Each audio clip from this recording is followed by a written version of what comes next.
tukitumia takwimu za ligi kuu kufanya tathmini kuelekea kwenye michezo yao miwili ndani ya wiki hii,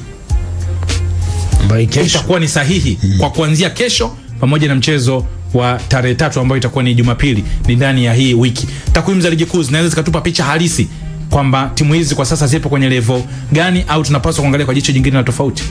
Naam, hicho ndo kigezo namba 1 ambacho tunatakiwa tukitumie. Kwa sababu hii ni mechi ambayo ni zaidi ya mchezo tu wa zile dakika 90. Hii ni mechi ambayo inabeba historia na ni mechi ambayo ni utamaduni wetu. Sasa kwa nini tunagusa utamaduni? Kwa sababu namna ambayo hawa watu wanaishi kwa wakati husika inakuwa ni hoja kubwa zaidi. Yani Yanga akiwa kwenye kipindi kizuri inakuwa ni hoja, Simba akiwa kwenye kipindi kizuri kuliko Yanga pia inakuwa ni hoja. Kwa hiyo ni wapi ambako tunaweza tukapima sasa nani yupo kwenye kipindi kizuri?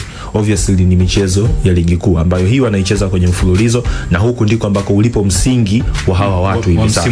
Msimu mzima msingi wake ndio uko hapa. Hata huu mchezo msingi upo kwenye ligi kuu. Kwa hiyo matumizi ya takwimu za ligi kuu kuelekea kwenye build up ya huu mchezo wa kesho, lakini hata pia wa Jumapili, ndio hoja mama ambayo tunatakiwa tuisimamia. Kwa sababu iwapo Simba angekuwa hayupo kwenye kiwango kizuri, reference yetu isingekuwa Champions League.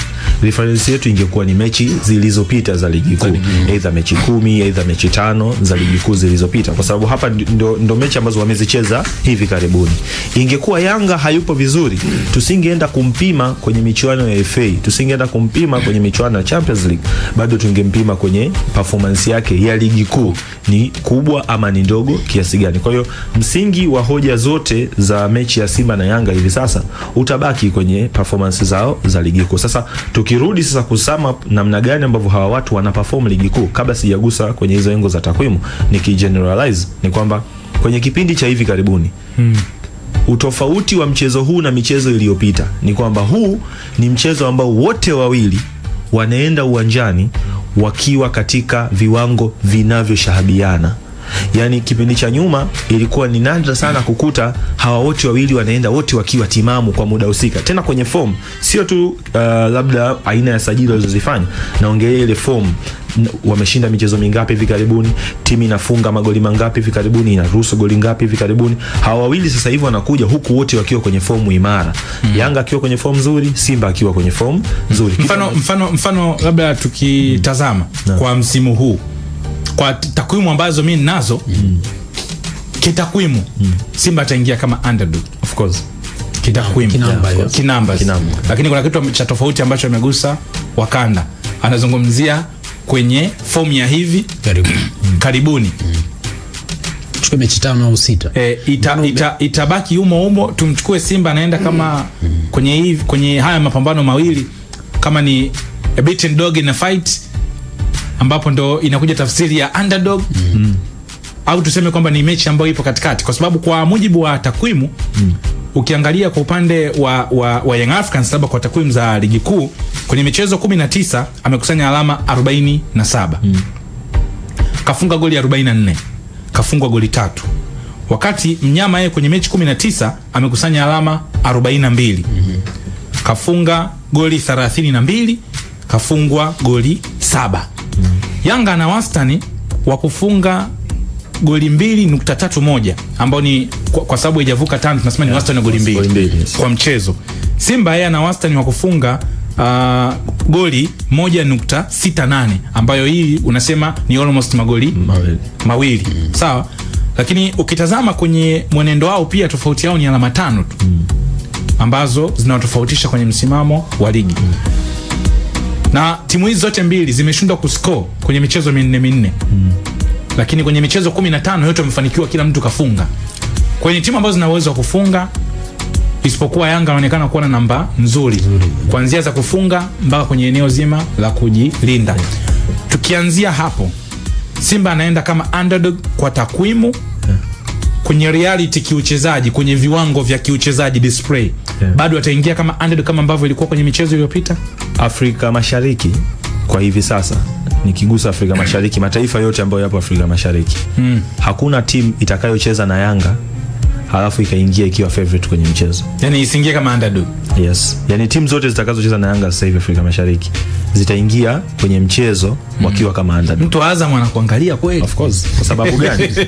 Umegusa kwenye engo ya takwimu, hiyo ni engo moja. Engo nyingine ni head to head. Wanapokutana hawa watu, ni nani ambaye anafanikiwa kushinda dhidi ya mwenzie mara nyingi. Kwa kigezo hiko unaona bado Young Africans kwenye mchezo dhidi ya Simba anaingia akiwa na faida.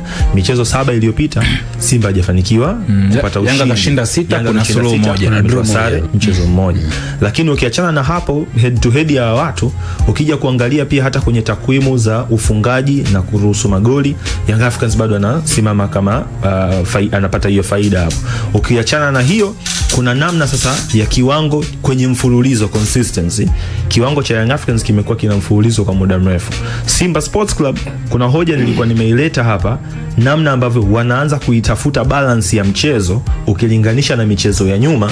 Balance ya mchezo kwenye mechi hii inakuja kulingana na fomu ambayo Simba ameanza kuitafuta, ambayo fomu hiyo inaonekana taratibu inaanza kulipa.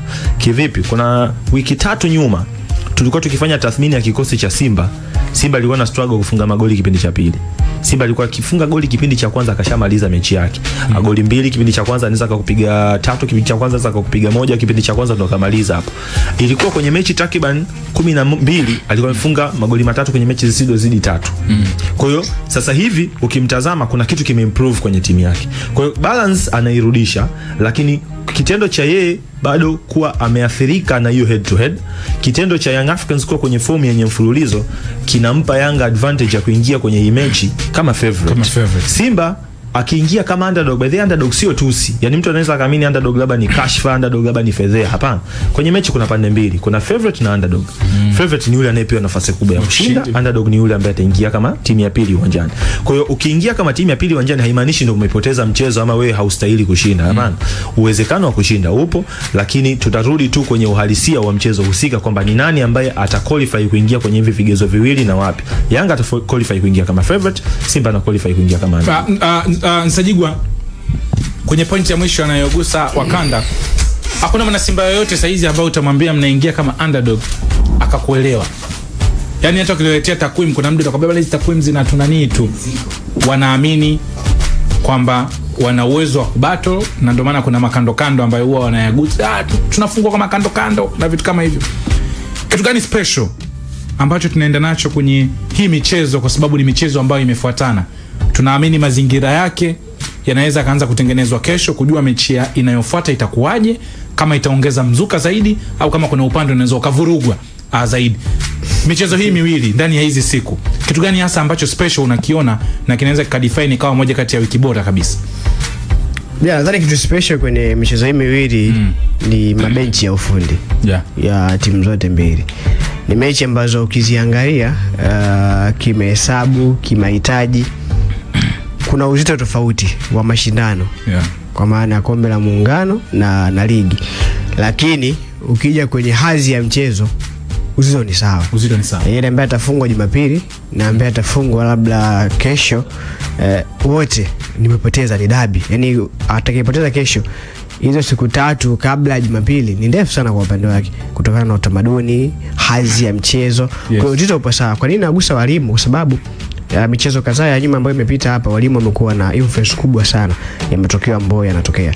Dabi zile 6 za mwanzo, kuna maeneo ambayo ubora wa Simba ulikuwa unapungua, lakini kuna namna ambavyo plan za walimu zilikuwa zinazima mapungufu mengi, unakuta mechi inarudi katikati. Kama ambavyo Fadlu alikuwa na maana zile mechi nyingi zilikuwa zikiisha, lawama nyingi zinakuwa kwa mchezaji ya nafasi, marefa akafanya hivi, kwa sababu kuna eneo ambalo mwalimu alikuwa anaweza kaja na plan nzuri, plan ambayo inameza kwa kiasi labda ubora wa Yanga ambaye ndio alikuwa favorite wa mchezo, kiasi kwamba mechi inarudi katikati, wote wanakuwa na moment sawa. Sasa kwenye ubora wa wachezaji pale mmoja mmoja ndio ambapo Yanga alikuwa anawazidi. Kwa hata kwenye hii mechi naamini kwa sababu ipo karibu kuna eneo ambalo plan za walimu kuelekea michezo hiyo inaweza ikatupa mechi. Inawezekana kwa mfano hii mechi ya kesho ambayo ni mechi ya finali. Ni mechi ambayo haishi tu kwa dakika 90. Ni mechi ambayo inaweza kaisha hata kwenye mikojo ya penalti. Ni mchezo ambao lazima mmoja apoteze. Of course lazima mmoja apoteze. Tofauti na kwenye ligi kule. Tofauti na ligi. Inawezekana tukashuhudia mechi ambayo wote wawili wakawa na tahadhari kubwa sana kwenye maeneo ya ulinzi. Unajua mechi ya kwanza ya Zanzibar ni mechi ambayo namna ambavyo Yanga walienda kama timu ya pili kiwanjani. Ndio maana walikuwa na moment za kushambulia, na hata muda ambao wao wanaunda mashambulizi walikuwa na idadi ndogo ya watu kulinganisha na Simba. Simba walionekana kama vile walitaka sana mechi, na wao ndio walikuwa na moment nyingi za kushambulia. Lakini hii mechi ya kesho kutwa inawezekana tukawa tofauti, wote wakawa na hiyo hali ya kuweza kuogopana, kitu ambacho inaweza kapelekea mechi kesho kwa suluhu, maybe kamuliwa kwa penalty, kwa sababu wanafikiria kuna mechi nyingine ya ligi mbele, ambayo hiyo mechi ya ligi pia mtu ambaye ana uhitaji mkubwa kushinda ni Simba kuliko Yanga, kwa sababu matokeo ya sare kwa Yanga bado ni faida, gap inazidi kumetana alama 5, lakini ikitokea Simba anapoteza, yeye gap inazidi kusogea kutoka alama 5 mpaka alama 8. Kwa hiyo haya mazingira naona kabisa walimu ndio wanaweza kutupa mechi ya tofauti kwa namna unajua, inawezekana kwa shabiki yeye akaona kama ni mechi ambayo imeisha, kwamba wana kufanya kwa mashabiki wa Simba ukiasikia wanavyoongea namna ambavyo wataki timu yao itwe underdog, kwa sababu wanaamini wakienda uwanjani wao ni kwa sababu tunakwenda kushinda. Lakini mwalimu yeye kuna vitu vyake ambavyo anakuwa anaviangalia, namna ambavyo ratiba ipo, sababu Beka alisikika kwenye press ya mechi ya mwisho ya Mlandege kuelekea, alisema inawezekana kauteti kikosi kwa mechi ya Mlandege kwa sababu ana michezo mingi mbele. Hiyo michezo mingi mbele alikuwa anaisemea finali kitokea, lakini pia hata michezo mingine ya ligi. Yes, kweli zigo ambalo mimi naamini walimu ndio wanaweza kaamua kutupa mechi ya namna gani, iwe mechi ambayo itakuwa inafurahisha wengi au iwe mechi ambayo inaboa, kwamba labda tusione attempt nyingi, tusione watu kushambuliana, lakini tukaona timu nyingi zikiwa na uniform kubwa sana ya kiulinzi. Yes bwana, hii kipenga extra ya East Africa TV na East Africa Radio. Unatusikiliza na kututazama kwa pamoja mpaka pale itakapotimia saa 7 kamili za mchana kwa kutoka mundani. Kuna eneo Portuguese la wachezaji. Kuna nyakati ambazo tumekuwa tunasema Yanga anashinda kwa sababu ana wachezaji bora, na Yanga ambaye ameshinda dabi kwenye hizi dabi 6 kati ya hizi 7 na makocha tofauti kwa sababu kumekuwa kuna imani kwamba yani dabi hata ukimnyanyua Meja alikuwa anasema hii Yanga saizi hata unyekemi kwenye benchi na shinda dhidi ya Simba, kwa sababu walikuwa naamini kwenye wachezaji wa Yanga. Hapa katikati kuna issues, na tulikuwa tunasikia hata moja ya interview ya Maxim pia Nzengeli na isema kwamba hata mimi sipo kwenye kiwango changu kile ambacho nilikuwa, kwa sababu tuna mchoko na vitu kama hivyo. Simba akafanya maboresho dirisha dogo, watu wanazungumza kwenda kwenye hii mechi kimizani, kwenye mizani ile kuna namna yoyote ile ambapo tunasema wachezaji wanashabiana na maybe this time around alichokuwa anajivunia Yanga labda anaweza akazidiwa? Hapana, Yanga bado anabaki juu. Yanga anabaki juu kwenye eneo la wachezaji, of course kiuchezaji, lakini ukijaribu kuangalia kwa essence ya kufananisha wachezaji katika ubora, bado Yanga wachezaji wake wengi utakuta kwamba wamewazidi Simba. Yaani ukianza eneo la goalkeeping, Djigui Diarra na Kasal ni mbingu na ardhi. Ukienda kwa upande wa defenders hapa kidogo ndio unaweza kuzungumzia issue ya Dirogo. Amekuwa na kiwango bora sana, nafikiri ndio mchezaji bora mpaka saizi wa Simba Sports Club mpaka tulipo hapa tulipofikia. Lakini ukienda huku kwenye mbavu, yes, unaona Kibabage kuingia kwake dirisha dogo ameenda kuonesha kitu, na hata Anthony Mligo kwenye mechi almost kama 3 hizi mfululizo kuna kitu ambacho kimeonyesha positive, kuanzia mechi ya Namungo kama nakumbuka vizuri alihusika kwenye build up ya goli, juzi pia amehusika kwenye scenario design kama hiyo.